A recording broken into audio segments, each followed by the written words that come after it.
नमस्कार मैत्रिणींनो, मी आज पहिल्यांदाच घरच्या घरी या आंब्यापासून फ्रुटी बनवली आणि तिची चव म्हणाल तर इतकी भारी झाली ना.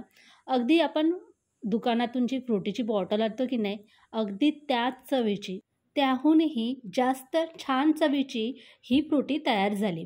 माझ्या मुलींना तर खूप जास्त ही फ्रुटी आवडली आणि मला ही फ्रुटी बनवल्यानंतर इतका आनंद झाला की इतक्या छान चवीची ही फ्रुटी तयार झाली. म्हणून म्हटलं मैत्रिणींनो, तुमच्यासाठी हा व्हिडिओ शेअर केलाच पाहिजे. तर त्यासाठी मी इथे बघा 2 पिकलेले आंबे घेतले आहेत आणि 1 कच्ची कैरी घेतली आहे. आता पिकलेल्या आंब्यांचा आपल्याला गर सगळ्या मिक्सरच्या भांड्यामध्ये काढून घ्यायचा आहे. फ्रुटी बनवण्यासाठी आपल्याला अगदी घरातलंच साहित्य लागतं.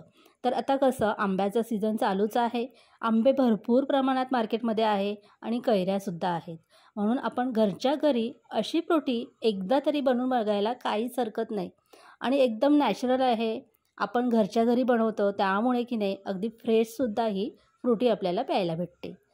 आंब्याचं गर मी मिक्सरच्या भांड्यामध्ये काढून घेतला आहे. आता ही कच्ची कैरी आहे, मी इथे तोतापुरी कैरी वापरते. तर ही आंबट जास्त नसते, चवीला जरा कमी आंबट असते. ही सुद्धा आपल्याला याच पद्धतीने कापून घ्यायची आहे. याचं मी साल काढून घेतलं आहे. सालीमुळे काय होतं तर कडवटपणा हा निघून जातो. कैरीला मी या पद्धतीने बारीक तुकड्यांमध्ये कापून घेतला आहे. कैरी मी मिक्सरच्या भांड्यामध्ये आंब्यासोबतच घालून घेतली आहे. आता यामध्ये आपल्याला अर्धी वाटी साखर घालून घ्यायची आहे आणि अगदी थोडंसं मीठ घालायचं आहे. फक्त 2च साहित्य आपल्याला यामध्ये घालून याला आपण छान असं मिक्सरला फिरून घ्यायचं आहे, अगदी याची पेस्ट तयार होईपर्यंत. त्यानंतर आपल्याला हा गर गरम करायचा आहे. त्यासाठी गॅसवरती कढई ठेवायची गरम करायला आणि त्यामध्ये आपण मिक्सरच्या भांड्यामध्ये तयार केलेला आंबा आणि कैरीचा गर यामध्ये घालून घ्यायचा आहे. आता बघा, ह्या मिक्सरच्या भांड्यामध्ये गर थोडासा राहिला आहे, तर त्यामध्ये मी 1 ते 1.5 ग्लास पाणी घालून परत हे मिक्सरचं भांडं विसळून घेते आहे. जराही आपल्याला इथे आंब्याचा रस हा वाया घालवायचा नाही आहे. या पद्धतीने आपण कढईमध्ये हा आंब्याचा गर घालून घेतला आहे.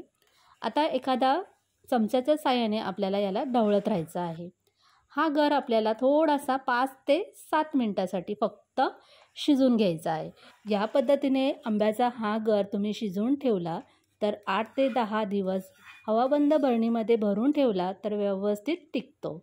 इथे आंब्याचा गर हा व्यवस्थित आपण शिजवून घेतला आहे.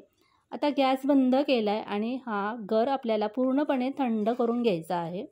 थंड झाल्यानंतर यामध्ये 1 लिटर आपल्याला पाणी घालायचं आहे.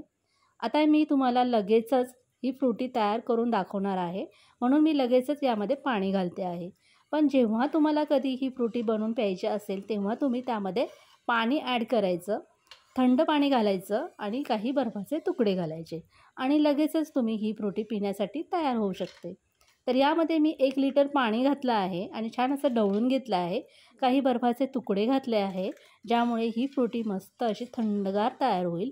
बघितलं अगदी घरच्याच साहित्यात झटपट आपली फ्रुटी इथे तयार झाली आहे.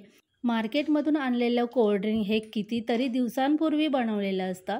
आज आपण इथे अगदी फ्रेश आणि घरच्या घरी ही मुलांसाठी फ्रुटी बनवली आहे. तर मैत्रिणींनो, तुम्हाला ही मी बनवलेली घरच्या घरी फ्रुटी कशी वाटली, आवडली असेल तर नक्कीच एक लाईक करा, कॉमेंट करा आणि चॅनलवर तुम्ही पहिल्यांदाच हा व्हिडिओ पाहत असाल चॅनलला सबस्क्राईब करायला विसरू नका.